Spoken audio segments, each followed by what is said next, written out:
So Destiny community, we got to figure this out. So like what's been going on? So like, okay, again, I know that this has been a thing and that people have talked about this already. There's already been tons of communication about this, but like what's going on over here?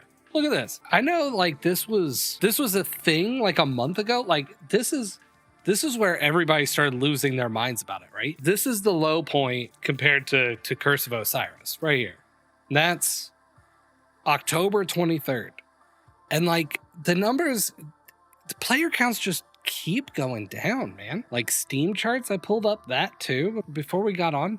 I mean, less than 15,000 players. Like, what is going on, friends? Destiny is in such a weird spot, right? I've been trying to like think and brainstorm and try to figure it out. And so I wanted to come to you and say, hey, chat, what do we think was the biggest cause for the player drop off?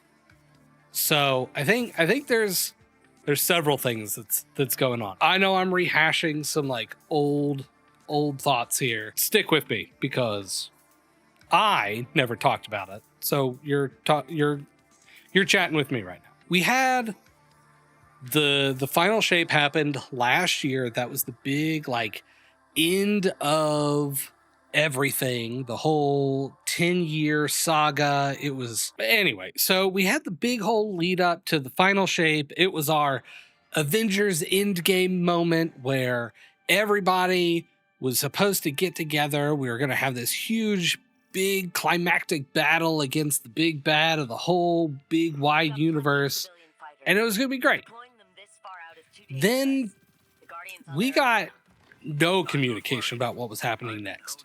Like, we got the episodes, which I don't know. I don't know that Bungie themselves ever really did a good job selling the community as to why we needed the story of Echoes and Revenant and Heresy. Don't get me wrong. Echoes, Revenant, and Heresy were, in my opinion, at least good stories. I think Echoes set us up, to have an actual like leading enemy in the Vex, because the whole time the Vex have existed, Bungie's never really had a good way to handle their story because they didn't have a central enemy.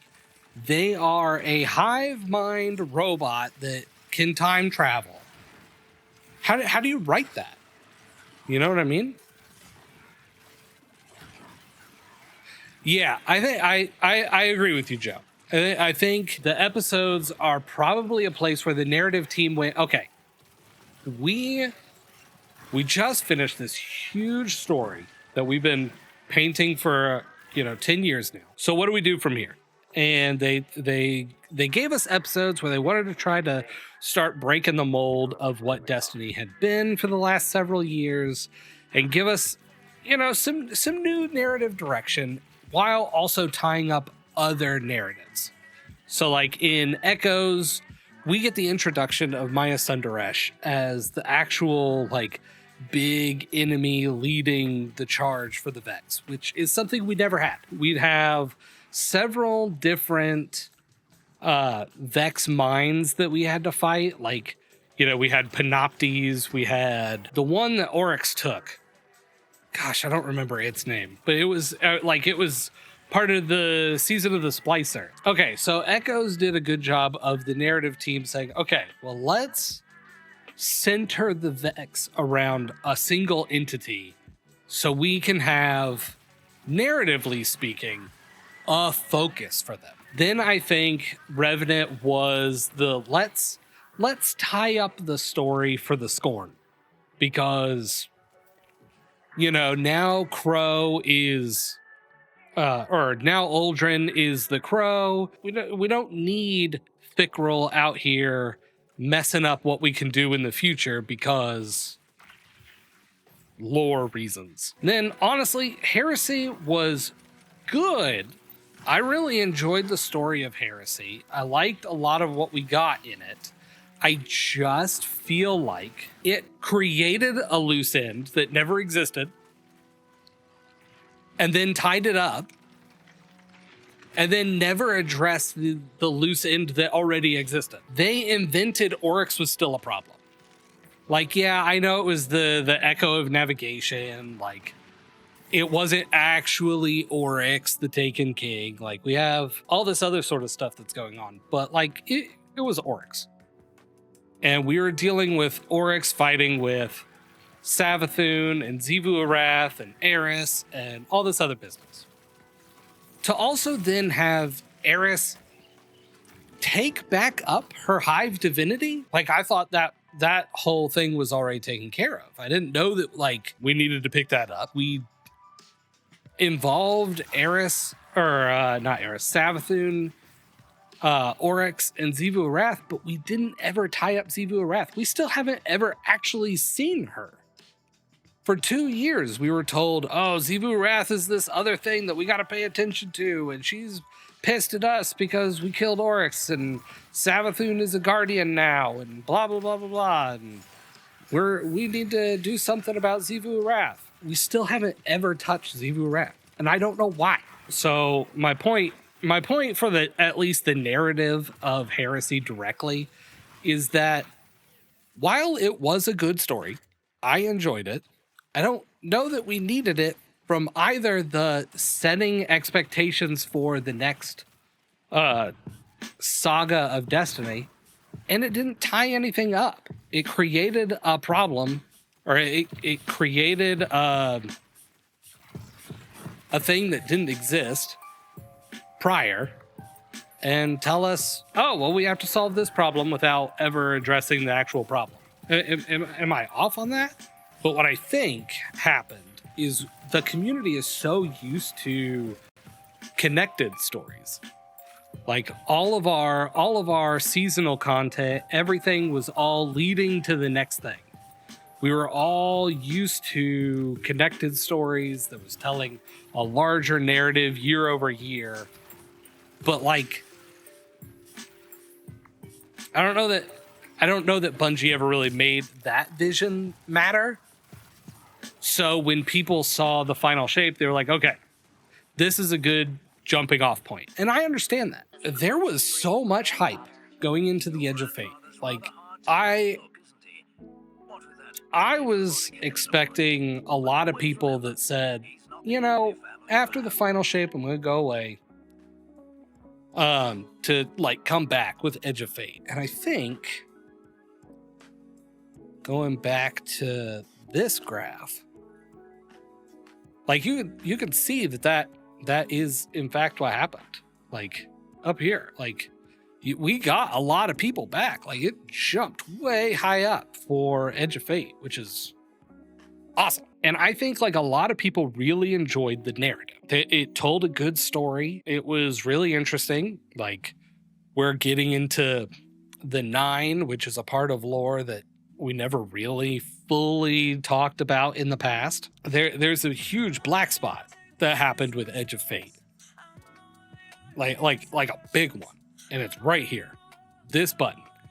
I truly think so many people hate the concept of the portal that, like, it is the sole reason most people left. I remember, like, I don't know, week 3, 4 after Edge of Fate launched, I think every video and every Reddit post, I have no idea about Twitter. I haven't been on Twitter in years, but, like, everything on social media that I saw was like, why the portal sucks. And Bungie, I'm so tired of playing Caldera and playing K1 Logistics. Like, it got to a point where people were complaining, or were trying to figure out which is the most efficient way to do this. Do I play K1 Logistics or do I play Caldera? Which one's going to get me there the fastest? And I think that's where we as a community started to hurt this game for ourselves, because we had so many people with a mindset of, like,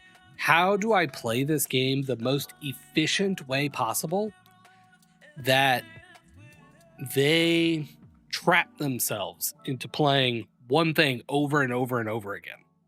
I don't think the portal is inherently a bad thing, but I think so much of the community just, like, hated it. Just, like, found every reason to absolutely hate the portal, that everything else, like, felt like the portal is the thing that's killing Destiny.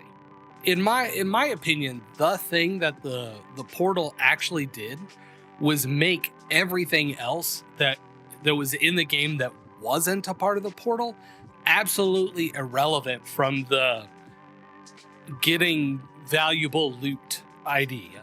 Because like now we're missing out on the tiered loot. Everything was maxing out at 200 light. Like you could go in there at 450, which at the launch of Edge of Fate was max power, and still only ever get things at 200. Like it wasn't gonna scale up to where you were. So, I mean, I think those couple of things are definitely like big missteps about how 90% of the game effectively became irrelevant. I think like I was talking with somebody about this week, and I just said like the portal feels like sunsetting, but with a different name. To some degree, the portal is also sunsetting, but they A, didn't want to tell us that that's what they were doing, and B, didn't want to like have the stain on their new fancy system that they were building. But yeah, no, so like trying to run dungeons felt worthless. Any raid that wasn't Desert Perpetual, completely meaningless. Never mind the fact that you lose relevancy for all of the zones, the master and legendary lost sectors. The whole game mode of Gambit is irrelevant. Like just so much of this game just went away. I think people had the idea that if loot wasn't meaningful and not gonna help in playing the game, there was no point in doing it. Tier 2 loot is no different than fully masterworked loot that we had before the tier system. Going and running a dungeon, getting a, what is it? Liminal Vigil, the stasis sidearm from Spire of the Watcher. Like going and getting one of those, like virtually no different than getting a tier 2 item. But I think because it wasn't fancy, a lot of people were like, I'm tired of playing this. And so the game just shrunk. So it didn't keep people's interest because they were no longer feeling the need or desire to play old content because it wasn't in the portal. It wasn't giving loot on par with everything else that had just dropped with Edge of Fate. And honestly, the only other time where something like that happened was when they did the thing that Spoobles doesn't want me to talk about. With the introduction of the portal and the tiered loot system and all of that, there's effectively two systems in the game. There's you have to think, okay, is this piece of content within the portal, or am I accessing it from some other means? And if the answer is I'm accessing it from somewhere else, I have to do something totally different than what I would need to do from the portal. Is that what you're getting at here? Like, because of the portal, we effectively had 2 games inside of Destiny, and both of them were like, I don't know, kind of half-baked. When I'm in the portal, I'm getting items that are tiered, that are all this other sort of stuff, but like when I'm doing Witch Queen campaign stuff, it's not dropping tiered loot. Why is that? And like it makes the game seem inconsistent needlessly. It's all one game. Just do tiered loot across the entire game.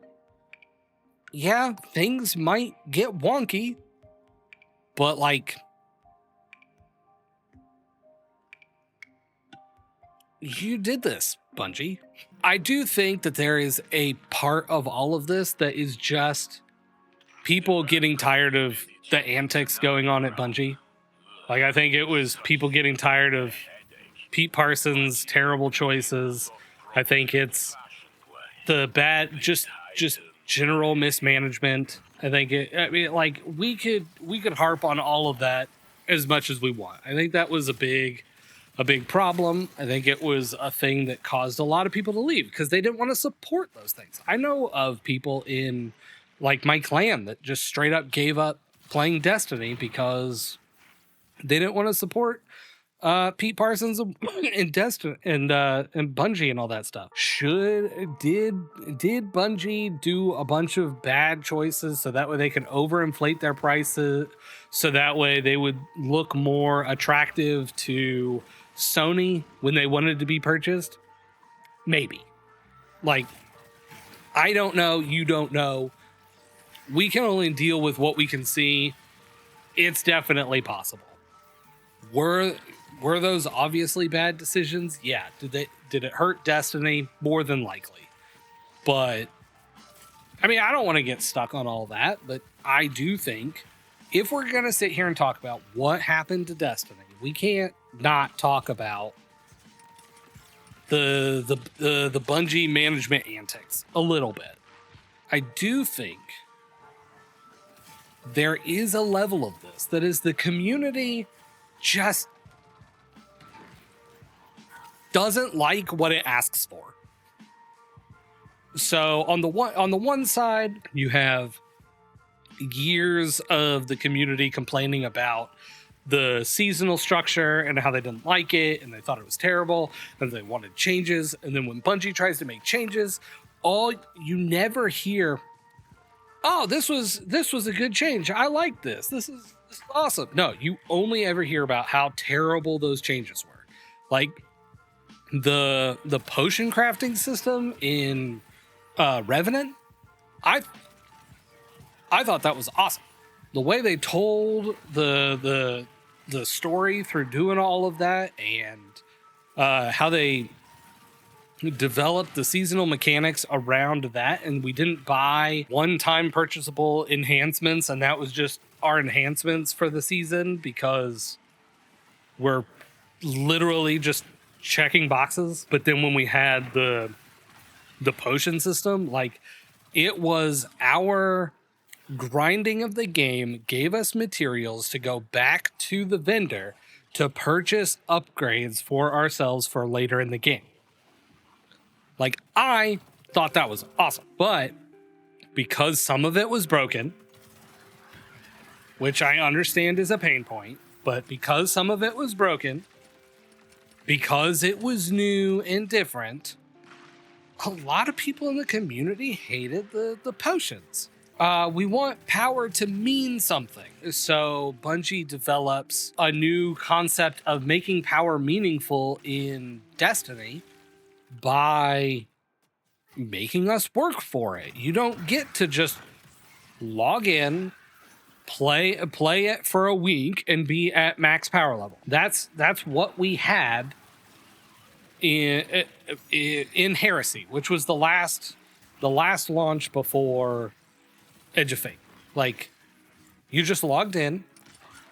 You even if you were a new player, you logged in and you got your exotic, you got your max power, you got all of it within, like, I don't know, 10 hours of playing. So the community complained, and the community wanted power to mean something again.